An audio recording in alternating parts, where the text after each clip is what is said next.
বছর যাবত ইমামতি করেন। এখন এসে উনি ফজরের নামাজে 2 রাকাতের জায়গায় 3 রাকাত পড়ে ফেলছে।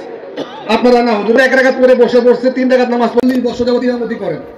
এখন এসে উনি ফজরের নামাজে 2 রাকাতের জায়গায় 3 রাকাত পড়ে ফেলছে। আপনারা না হুজুর 1 রাকাত পড়ে বসে পড়ছে, 3 রাকাত নামাজ পড়ে শেষ। হাজার সবার পক্ষ থেকে আপনাদেরকে মোবারকবাদ জানাচ্ছি। পুলিশ প্রশাসন, সাংবাদিক ভাই সহ আমাদের স্বেচ্ছাসেবক ভাইয়েরা যারা সবাই মিলে আমরা এই মাহফিলটাকে অত্যন্ত সুশৃঙ্খল রাখার চেষ্টা করেছি এবং আলহামদুলিল্লাহ আপনাদের সবার আন্তরিকতায়, আপনাদের প্রচেষ্টায় আমরা অত্যন্ত সুন্দরভাবে মাহফিলের কার্যক্রম শেষ করতে পেরেছি।